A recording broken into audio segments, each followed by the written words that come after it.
Yeah, they're pretty good at recognizing that, too. Well, we've passed halfway here at the AAA 400 at Dover, and we have a total of 19 cars on the lead lap. And the first car one lap down is Marcus Ambrose.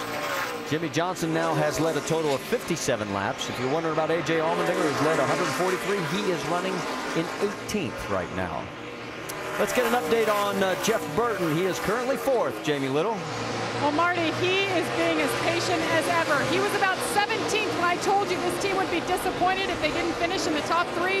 Well, look at this. Their last round of pit stops, this team did a great job. It was an air pressure adjustment to get the car turning better, and it has come to life. He's already gained 5 positions since the restart. Keep your eye on 31. Dave? Carl Edwards restarted 7th. He picked up 2 spots. His car was loose and made a wedge adjustment. The quick report is tighter early, so that's a good thing. I asked Richie Bob Osborne what he likes about Carl at this track. He says his ability to drive a car that is wild to drive. He says, you know what I mean? Car moves around. He is adaptable. A wild car. Car can drive it. It's been handling well, but you know what Dover can do to a race car, guys. Drop back a little bit further, check in on Denny Hamlin. His day going as better than probably he has anticipated, at least up to this moment, as he is currently running in the 7th position.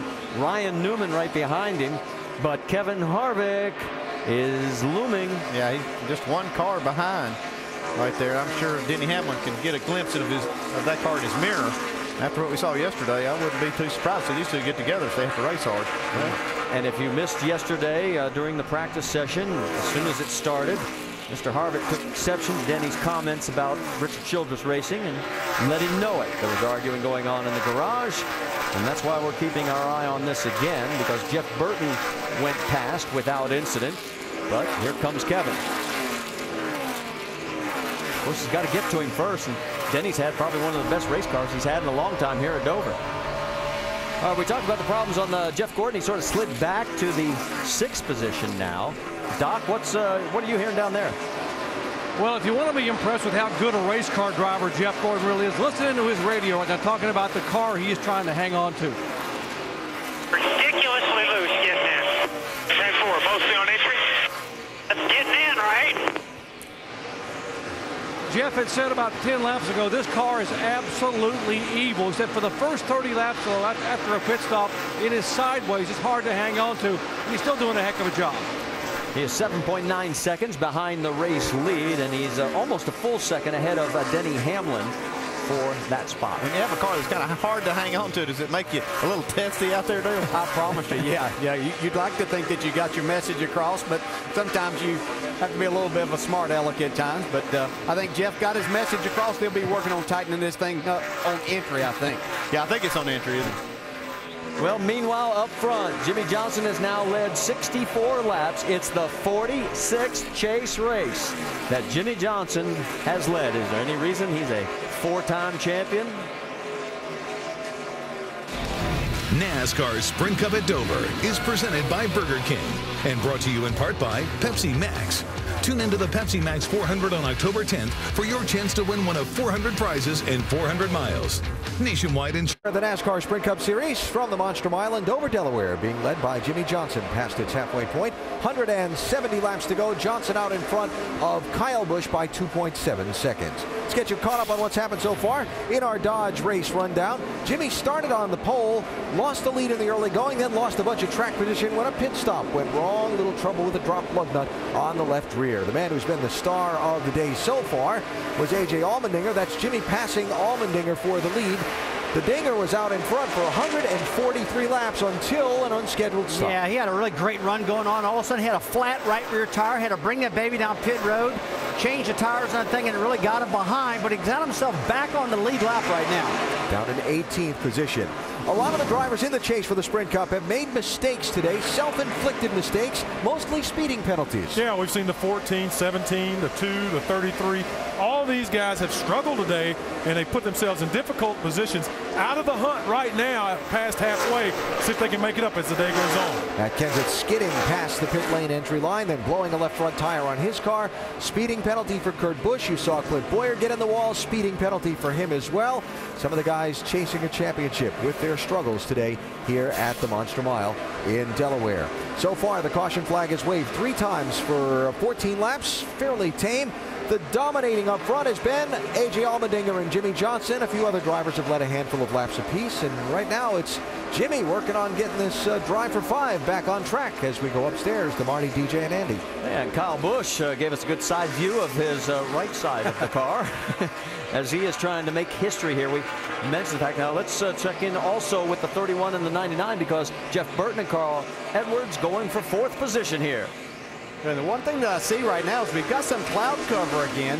Whenever the sun was out, Jeff Burton's car really came alive, and now we've got the clouds rolled back in, and it looks like Burton's not quite as good. Carl Edwards' car looks really good on the longer runs, though. He said that earlier in the day. He thought that's where that would be their strong suit. Jeff Burton making our 575th Cup start, and about our race leader, Andy, he was pretty good when the sun was out also. Well, I thought that too, but after watching this car, I believe he's pretty good either way. I mean, his lap times are pretty good right now. I'll show you the gap back to 2nd place on Kyle Busch. We mentioned the history Kyle could make. No one in the history of NASCAR has ever swept the Nationwide and the Sprint Cup for a full season at the same track where there's been that many races. And we're talking about 4 straight wins. And if Kyle does it today, he can do it and make history again. Let's talk to Kyle, as we did earlier, about being a threat to be in the chase. I think the biggest thing that helped me this year was actually chasing the Nationwide Series championship last year. I kind of understood what it took to win a championship. You don't have to win all the races. You just need to finish well and run strong. But you got to have good cars. And for me and Dave to try to communicate really well, to build and put good race cars out there on the racetrack is really going to be crucial and important for both of us. You see him getting around Bobby Labonte as he continues his march, trying to chop into that 3-second lead. Yeah, he's doing a great job here today, just like he did last week. You know, he got involved when he got hit in one of those accidents. He spun, came back to get a top 10 finish, and we knew that coming to Dover, that would be big for him as far as looking at the points race. All right, we got a group of cars here. The 82 of Scott Speed is lap traffic. Denny Hamlin trying to get underneath him. Scott gives him plenty of room. Then here comes Ryan Newman and Kevin Harvick. Harvick has not been able to get around Newman to get anywhere close to Hamlin. He'd been closing in some, and he went down into turn 1 about 8 or 9 laps ago. Just shot up the racetrack, lost a lot of time, but now he's been able to recover, and you see he's trying to take that spot away from Ryan Newman. Newman running in the 8th position. Harvick right behind. The Harvick's car looks like another one of those that, as you get some laps on the tires, that his car kind of continues on where some others fall off quite a bit. Right on board with Ryan. Here comes Kevin taking another look.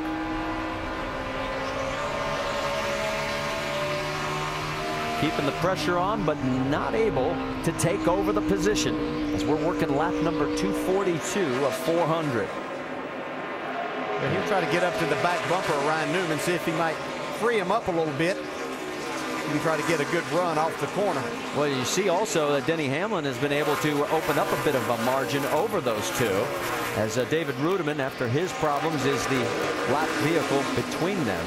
Rudiman right now 36th position, 23 laps down. And if he was ever going to think about getting back at Ryan Newman, that would have been it. Jimmy Johnson right up front with Kyle Busch, 2.5 seconds behind. Here we are at Dover. We're still a long way from home. Coming up, the O'Reilly Superstar Batteries NHRA Fall Nationals, and the finals will be tonight at 7 Eastern on ESPN2. NASCAR Now at 10 Eastern, also on ESPN2. And then our NASCAR Nationwide Series broadcast from Kansas will be next Saturday, 3 Eastern. That also on the Deuce. And the NASCAR Sprint Cup Series from Kansas Sunday, 1 o'clock Eastern, right here on ESPN. Jimmy Johnson out in front by 3.1 seconds over Kyle Busch. Joey Logano is 3rd, Carl Edwards 4th, and Jeff Burton is 5th. But Kyle Busch had himself an issue just a few moments ago. Let's show you what happened. Coming out of turn 2 here, trying to get all he could get. The 77 was right on his bumper from where Kyle had gotten around him. Gets into the wall a little bit. Not sure how much damage. It's going to change his car. Well, let's listen on the radio and see what he says. Right side, I knocked it out. It's different. I'll figure it out. Vince, you've got more? Well, the big question for Kyle was whether he did damage to the front or just the rear. He said he felt like it was just the rear. His spotter said he thinks that maybe they